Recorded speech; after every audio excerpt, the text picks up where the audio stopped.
नमस्कार। जैसा कि आप जानते हैं कि स्वास्थ्य फिटनेस आज के दौर में लोगों के लिए बहुत ज़रूरी है। चाहे बच्चे हों, बूढ़े हों या महिलाएं हों, हर उम्र के लोग फिटनेस संबंधी आजकल एक्सरसाइजेस कर रहे हैं, जिम में जाते हैं, योगासन करते हैं। लेकिन जब वो ये सब करते हैं, जिम में जाते हैं ख़ास तौर पे, तो युवाओं में एक अलग तरीके का क्रेज़ है बॉडी बनाने का और उससे रिलेटेड कई चीज़ों का। कितना व्यायाम करना चाहिए, कौन सा व्यायाम करना चाहिए जिम में जाके, क्या खान पान होना चाहिए। तो ये सारी जो चीज़ें हैं, ये लोगों के दिमाग में अभी क्लैरिटी नहीं होती। कई बार वो कुछ अलग अलग तरीके की एक्सरसाइजेस करने पड़ जाते हैं, जिससे उन्हें प्रॉब्लम्स भी आ जाती हैं। तो इसी सब चीज़ों से, इन्हीं सब इशू और प्रश्नों से संबंधित आज का ये एपिसोड है, जिसमें हम मौजूद हैं ब्रिज विहार स्थित प्रोएक्टिव क्लब जिम में। और हमारे साथ मौजूद हैं यहाँ के ट्रेनर श्री गोपाल नायडू जी, जिनसे हम इन सब सवालों पे चर्चा करेंगे। तो सबसे पहले तो गोपाल जी, आपका बहुत बहुत स्वागत है हमारे इस प्रोग्राम में। धन्यवाद सर। तो गोपाल जी, आप जैसे यहाँ पे काफ़ी समय से हैं, आप यहाँ ट्रेनर हैं यहाँ पे जिम में, तो सबसे पहले तो हम आपका एक ब्रीफ परिचय जानना चाहेंगे। ज़रूर नितिन जी। एक्चुअली मेरा नाम गोपाल नायडू है और मैं मिस्टर यूनिवर्स हूँ। लास्ट ईयर ही 2022 में मैंने मिस्टर यूनिवर्स जीता है और मेरे को इस इंडस्ट्री में काम करते हुए लगभग 27 से 28 साल हो गया और अच्छा खासा एक्सपीरियंस है मेरे पास, जिसके अंदर मैंने कई बार नेशनल चैम्पियनशिप खेली हैं और जीती हैं, जिसमें मैं 7 टाइम मिस्टर दिल्ली रह चुका हूँ, 3 टाइम मिस्टर इंडिया रह चुका हूँ, 2 टाइम मिस्टर यूनिवर्स रह चुका हूँ, ओपन दिल्ली रह चुका हूँ, mister UP, mister north India and बहुत सारी चैम्पियनशिप जो है मैंने खेली हैं और जीती भी हैं। और उसके साथ साथ मैं रीबॉक से सर्टिफिकेशन कोर्स कर रखा है, जिसके अंदर फिटनेस का है और साथ में एरोबिक्स का है। और जैसे कि आपको पता ही है कि आजकल जैसे बॉडी बिल्डिंग का बहुत ज़्यादा नाम चल रहा है, तो उसमें स्टेरॉइड्स वगैरह यूज़ होते हैं, तो उनके लिए भी मैंने एनाबॉलिक कोर्स कंप्लीट किया है पूरा। तो अच्छी खासी नॉलेज है और एक्सपीरियंस है मेरे पास, और यहाँ ब्रिज विहार में पिछले 15 साल से मैं काम कर रहा हूँ। तो गोपाल जी, सबसे पहली चीज़ एक होती है, जब हम जिम का नाम लेते हैं तो युवाओं में अचानक एक करंट दौड़ जाता है कि भाई बॉडी बनानी है, मसल्स बनानी है, इस ढंग का होता है। तो एक जनरल परसेप्शन है लोगों के मन में कि जिम में बॉडी बनती है, जो हम देखते हैं। तो जिम में और क्या क्या आपने देखा है कि और क्या क्या संभावनाएं हैं अलग अलग एज ग्रुप्स के लिए, महिलाओं के लिए, वृद्ध लोगों के लिए, तो और क्या संभावनाएं, किस तरीके की प्रॉब्लम सॉल्व हो सकती है? देखिए नितिन जी, हेल्थ आजकल के टाइम में सबकी ज़रूरत है, चाहे वो बच्चा हो छोटा। आप अगर छोटे बच्चों को भी लेके चलोगे तो वो फिटनेस से जुड़ा हुआ है, चाहे वो कोई भी एक्टिविटी कर रहा हो, लाइक क्रिकेट खेल रहा हो या फुटबॉल खेल रहा हो या वॉलीबॉल खेल रहा है, तो ये फिटनेस एक्टिविटी है। ऐसे ही आप टीन एज में लेके जाएंगे तो वो भी जिम करना चाहते हैं, जैसे कि 10th के बाद बच्चे करने लग जाते हैं। मैंने भी 10th के बाद ही स्टार्ट किया था, और उसके बाद जैसे ऊपर की एज आती है उनकी, तो वो भी करते हैं, वो मसल ग्रोथ के लिए या अच्छी बॉडी प्राप्त करने के लिए करते हैं। लेकिन जैसे हम 35-40 पे आते हैं तो मोस्टली बंदे ना छोड़ देते हैं कि यार अब बस की नहीं है हमारी। वो गलत चीज़ है उनके लिए। मैं कहना चाहूँगी कि उनको भी करना चाहिए जिम, क्योंकि 35 के बाद या 40 के बाद ना हमें ज़्यादा ज़रूरत है अपनी बॉडी से काम लेने की। अगर आप चाहते हो कि हमारा लाइफस्टाइल ठीक रहे, हम ज़्यादा अर्न कर सके या ज़्यादा पैसे कमा सके, तो ये पैसे आप किससे कमाओगे? अपनी ही बॉडी से। अगर वो फिट नहीं है तो कुछ भी फिट नहीं है मेरे हिसाब से। जो मैंने इतने टाइम से करता आ रहा हूँ, तो मेरा एक्सपीरियंस तो ये कहता है कि फ़िटनेस हर एज वालों के लिए है, एक छोटी एज के लिए नहीं कि जो टीन एज के बच्चे हैं या कॉलेज बॉय हैं सिर्फ वो ही करेंगे, नहीं, ये सभी के लिए हैं। बहुत से फ़ायदे हैं इसके लिए, जैसे कि लेडीज़ों को बहुत सी प्रॉब्लम्स होती हैं, किसी को बीपी की है, जो कि आजकल बहुत ज़्यादा चल रहा है, बीपी, शुगर, थायराइड्स और पीसीओएस की दिक्कत है, और सर्वाइकल्स हैं। तो वर्कआउट होती है इन सब के लिए, और मैंने बहुतों को बहुत अच्छे रिजल्ट्स भी दिए। जो मेरे पास आया करती थी लेडीज़ वगैरह, उनको ये दिक्कत है। और जो बड़े हैं, जैसे कि बुज़ुर्ग टाइप के हैं, 50+ क्रॉस कर रखे हैं, 55 हैं, 60 हैं, वो भी आते हैं मेरे पास, वो भी अपनी हल्की फुल्की वर्कआउट करते ही हैं। तो वर्कआउट सबके लिए और करना भी चाहिए अगर आपको हेल्दी रहना है। तो गोपाल जी, जैसे आपने भी बताया कि हेल्थ के लिए तो होता ही है ये, जो नॉर्मल एक हेल्थ है, लेकिन आपने अभी कुछ बीमारियों का नाम भी बोला, जैसे थायराइड बोला, शुगर बोला, अभी बीपी बोला। तो आप ही कह रहे हैं कि जिम करने से थायराइड और ये सब का भी उपचार हो सकता है? बिल्कुल हो सकता है। बशर्ते कि ये कि आपको बिल्कुल डेडिकेट होना पड़ेगा उसके प्रति कि हाँ हमें जिम करना है, क्योंकि डॉक्टर्स भी खुद कहते हैं अगर आपको थायराइड्स कम करना है तो आपको वर्कआउट भी करनी होगी साथ में, और अपना खान पीन भी ठीक रखना पड़ेगा कि खाना कैसे लिमिटेड लेना है और डाइट प्लान कैसे चलना है। थायराइड में थायराइड भी 2 तरीके के होते हैं, हाइपर और हाइपो। अगर किसी को वेट गेन करना हो तो भी चलता है, और वेट लॉस करना है तो भी आते हैं जिम करने के लिए। थायराइड में बहुत इफ़ेक्टिव है जिम। और दूसरा शुगर की प्रॉब्लम तो मेरे हिसाब से हर तीसरे बंदे में नज़र आती है आफ्टर 40 के बाद, जो कि हमने देखा कि 40 के बाद आने के बाद उनके पास शुगर हो ही जाता है। तो शुगर भी कंट्रोल कर सकते हैं थ्रू वर्कआउट के, कि आप जितना स्वेट करेंगे, जितनी फ्लेक्सिबिलिटी बॉडी के अंदर लेके आएंगे, उतना ही शुगर आपका लेवल डाउन होता जाएगा। तो ये ज़रूरी है।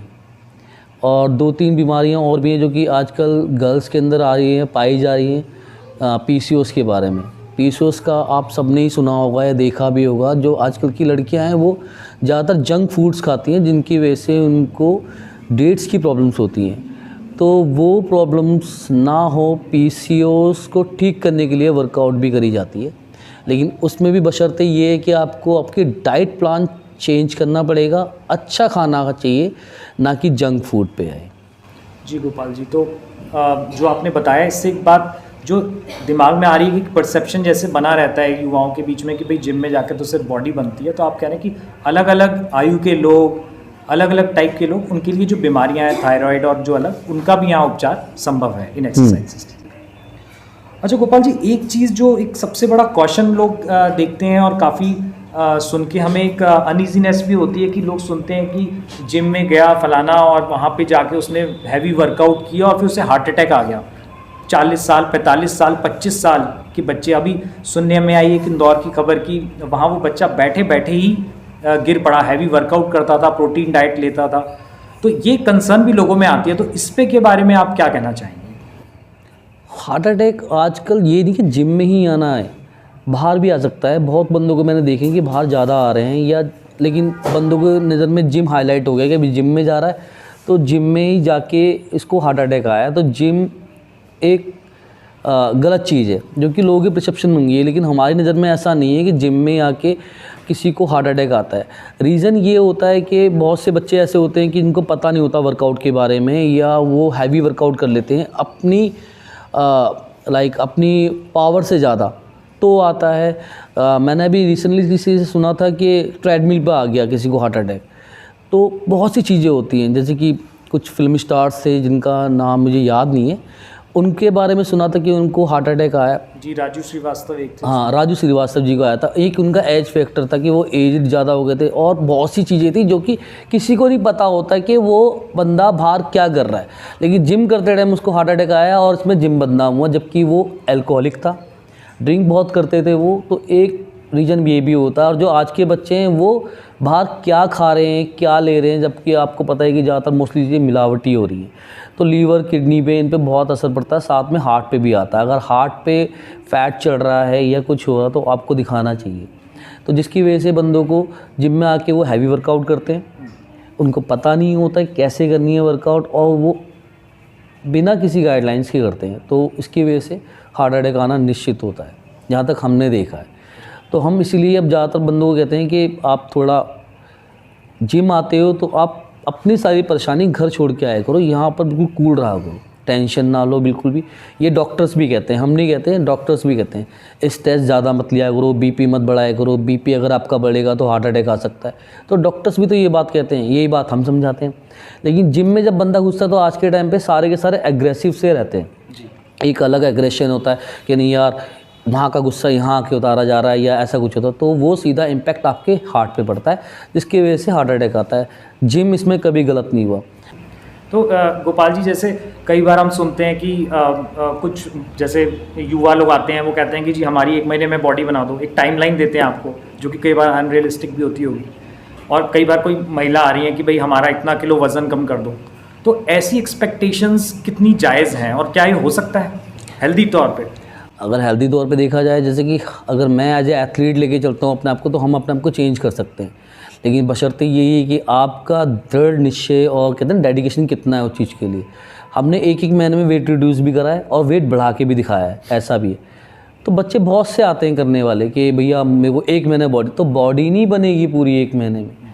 हमें भी 28 साल करीब लग गए हैं इस फील्ड में काम करते हुए, तो हम नहीं बना पाए अपने इस तरीके से, लेकिन अब हमें पता है। लेकिन चाहे लेडीज़ हो चाहे कोई लड़का हो नया, हर चीज़ को समय देना पड़ता है। चाहे आपको वेट रिड्यूस करना हो तो समय देना पड़ेगा, वेट गेन करना हो तो समय देना पड़ेगा, बॉडी अच्छी बनानी हो तो समय तो देना पड़ेगा। और साथ में उसके साथ साथ आपको बिल्कुल ऐसा डेडिकेटेड होना है कि नहीं मुझे यही खाना है, डाइट प्लान अच्छे रखने हैं, बाहर का जंक फूड नहीं खाना एंड ऑल दैट, ये सब आपके साथ चलेगी। तो गोपाल जी, अभी आपने खान पान की बात करी, तो आजकल जैसे कहते हैं चीज़ें मिलावटी हैं और काफ़ी शंका रहता है, तो आप लोगों को क्या रिकमेंड करते हैं खान पान में, किस टाइप का रखना चाहिए, क्या खाएं तो बेटर रहेगा? मोस्टली तो जैसे कि देखने में आता है कि हरी सब्जियों में भी बोला जाता है, जैसे सुना था मैंने कुछ साल पहले कि सिंचाई के लिए पानी नहीं हो रहा, तो वो नाले के पानी सिंचाई करते हैं जिसकी बैक्टीरिया वगैरह आते हैं हरी सब्जियों में भी।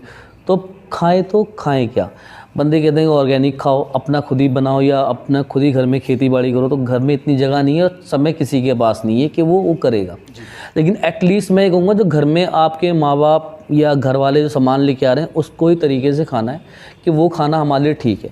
लेकिन बाहर का जो जंक फूड जो मिल रहा है, स्पेशली बच्चे शाम को, तो मोस्टली यही होता है कि शाम को बाहर का खाना खाते हैं, लेकिन बाहर का जो खाना बन रहा है उसके अंदर क्या ऑयल यूज़ करा जा रहा है कुछ नहीं पता, जिसकी वजह से आपका फैटी लीवर होता है, कोलेस्ट्रॉल बढ़ता है, शुगर की भी दिक्कत आती है और बहुत सी और बीमारियां साथ में चलती है। आजकल बच्चे, खैर कहना तो नहीं चाहिए, सबका फेवरेट हो गया है, वो मोमोज़ खाते हैं जो कि कच्चा मैदा है, जो कि सीधा आपके लीवर्स पे इम्पैक्ट करता है। और उसके बाद बहुतों की मैंने दिक्कत सुनी है, कॉन्स्टिपेशन की दिक्कत आई है या कि आप पाइल्स की प्रॉब्लम्स हुई है लड़कों को, उसकी वजह से सुनने में आया, जो कि मेरे पास बहुत बंदे कहते हैं और वो उसे छोड़ना पसंद नहीं करते। भले जिम छोड़ देंगे लेकिन मोमोज़ खाना नहीं छोड़ेंगे वो, तो एक वो भी है। तो मैं तो यही कहूँगा, अगर आपको अच्छी हेल्थ चाहिए, अच्छी बॉडी चाहिए, तो आपको अपनी डाइट चेंज करनी पड़ेगी और एक बैलेंस डाइट खानी पड़ेगी जो आपकी हेल्थ के लिए अच्छा है। गोपाल जी, अभी जैसे खान पान में कई बार नहीं हो पाता, इस ढंग का पूरा पोषण नहीं मिल पाता शरीर को, तो आजकल जैसे एक ट्रेंड देखते हैं कि प्रोटीन शेक्स चल रहे हैं, फिर कुछ केमिकल्स चल रहे हैं, इसके अलावा स्टेरॉइड्स की बातें होती हैं, तो सप्लीमेंट्स की बात होती है, तो कहाँ तक ये चीज़ें जायज़ हैं और कहाँ तक इनको इस्तेमाल किया जाना चाहिए? बीइंग ए बॉडी बिल्डर मैं इतने टाइम से कर रहा हूँ, मैं सप्लीमेंट्स लेता हूँ, स्टेरॉइड्स भी लेता हूँ, नो डाउट, बट मैं आज की जनरेशन के लिए कहूँगा कि वो इससे दूर रहें, क्योंकि जो एरा हमने देखा अपने टाइम में बॉडी बिल्डिंग का वो बहुत अच्छा था आज के मुकाबले। आज मोस्टली चीज़ें मिलावटी आ रही। प्रोटीन मैं कहूँगा अच्छा ब्रांड वाले लें, लोकल तो बिल्कुल ना लें, ठीक है। और प्रोटीन लेना कोई गलत नहीं है, प्रोटीन जबकि डॉक्टर्स भी खुद रेकमेंड कर देते हैं, जब बच्चा पैदा होता तभी उसको बोलते हैं फूड सप्लीमेंट लाइक सेरेलैक लेना है। जी। तो वो सेरेलैक क्यों रेकमेंड करते हैं? क्योंकि माँ के दूध से पूर्ति नहीं होती है, तो उनको बच्चों को देना पड़ता है। तो सेम थिंग ऐसी हमें नेचुरल डाइट से वो पूर्ति नहीं मिलती, हमारी मसल्स वैसी ग्रोथ नहीं होती, इसलिए हमें सप्लीमेंट के तौर पर प्रोटीन लेना पड़ता है। प्रोटीन गलत नहीं है, आपको लेने का तरीका होना चाहिए कि कब लेना है, कैसे लेना है और कौन सा लेना है, ये ज़रूरी कहूँगा मैं कि प्रोटीन कोई गलत नहीं होता। और रही बात स्टेरॉइड की, स्टेरॉइड मैं हर किसी के लिए नहीं कहूँगा, जो प्रोफेशनली इस फील्ड में जाना चाहता है, बॉडी बिल्डिंग करना चाहता है, वो यूज़ करे, हर एक बच्चा ना करे, क्योंकि इसके जो साइड इफ़ेक्ट्स हैं बहुत बुरे होते हैं आगे चल के, अगर आपको उसका पूरा ज्ञान नहीं है तो गोपाल जी, आप ये जो आपकी जिम है प्रोएक्टिव क्लब जिम, तो इसमें आप किस किस तरह की जो सुविधाएं और क्या क्या फैसिलिटीज़ और यहाँ पे आप देते हैं लोग? जैसे कि मैंने आपको बताया कि मुझे 15 साल हो गए हैं काम करते हुए ब्रिज विहार में, और तकरीबन यहाँ लोग जानते ही हैं मुझे। और जो मेरी फैसिलिटीज़ हैं, मैं वो लेडीज़ जो होती हैं उनको एरोबिक जुम्बा कराता हूँ, स्टेप बॉक्स एरोबिक्स कराता हूँ, उनके लिए फंक्शनल ट्रेनिंग होती है, स्ट्रेंथ ट्रेनिंग होती है, कार्डियो सेक्शन पूरा होता है गर्ल्स और वुमेंस के लिए, सबके लिए। और जो बॉयज़ होते हैं, बॉयज़ के अलग अलग अपने अपने वो हैं कि भैया मुझे सिर्फ ना बॉडी बनानी है तो मैं कार्डियो नहीं करूँगा, तो उनको हम बॉडीज़ के इस पे लेके चलते हैं कि चलो जी आपको स्ट्रेंथ चलेगी और साथ में बॉडी स्ट्रक्चर लेके चलेंगे। कुछ आते हैं जो कहते हैं कि सिर्फ मुझे फ़ैट लॉस करना है तो मुझे फ़ैट लॉस की ट्रेनिंग कराना, इससे ज़्यादा कुछ नहीं करूँगा मैं, मुझे स्ट्रेंथ नहीं करनी। कुछ बच्चे होते हैं जो न्यू कमर्स होते हैं, कहते हैं कि सर हमें ना हाइट बढ़ानी है, तो उनके लिए भी वर्कआउट कराते हैं कि हाँ ठीक है, हम आपको ध्यान में रख के आपको वैसे ही वर्कआउट करेंगे जिससे कि आपकी हाइट इंक्रीज़ हो। कुछ आते हैं बड़े बुजुर्ग होते हैं हमारे पास, वो कहते हैं कि हमें थोड़ी स्ट्रेंथ की करनी है ट्रेनिंग, हमारी फ्लेक्सिबिलिटी बढ़ जाए, थोड़ी सी स्ट्रेंथ आ जाए, थोड़ा सा ये कि हमारा स्टेमिना गेन हो जाए, तो हम उन पे काम करते हैं। तो ये फैसिलिटीज़ हैं हमारे पास जो हम प्रोवाइड करते हैं। और साथ में अगर कोई आके कहता है मुझे कि भैया मुझे बॉडी बिल्डिंग भी करनी है, तो हम उसकी भी ट्रेनिंग कराते हैं। ऐसा नहीं है कि हम बॉडी बिल्डिंग नहीं कराते, तो हम बॉडी बिल्डिंग की ट्रेनिंग कराते हैं, हम इवेंट भी ऑर्गेनाइज़ करते हैं और प्लस पावर लिफ्टिंग की भी तैयारी कराते हैं बच्चों को, और उनके भी इवेंट ऑर्गेनाइज़ करते हैं। तो ये है। तो गोपाल जी, अगर किसी को आपसे संपर्क करना हो यहाँ पे इन सब जो आपने फीचर्स और सुविधाएं बताएं, तो वो कैसे आपसे कांटेक्ट कर सकते हैं? जैसे कि आप मुझे इंस्टा पे फॉलो कर सकते हैं, गोपाल नायडू ऑफिशियल के नाम से है, दूसरा प्रोएक्टिव क्लब के नाम से है, और जो कॉन्टैक्ट नंबर है मेरे वो भी मैं आपको मेंशन कर देता हूँ, 9910523321 और 9811251179। ये मेरे कॉन्टैक्ट नंबर है, और किसी को भी किसी भी प्रकार की कोई जानकारी मुझसे चाहिए हो तो कभी भी कॉल कर सकते हैं, चाहे वो डाइट को लेके हो या हेल्थ को लेके हो या कोई भी अगर परेशानी हो वर्कआउट को लेके, तो मुझसे कांटेक्ट कर सकता है। तो गोपाल जी, आपने हमें समय दिया, उसके लिए आपका बहुत बहुत धन्यवाद। आपका भी नितिन जी, आपने हमारे लिए समय दिया। Thank you so much.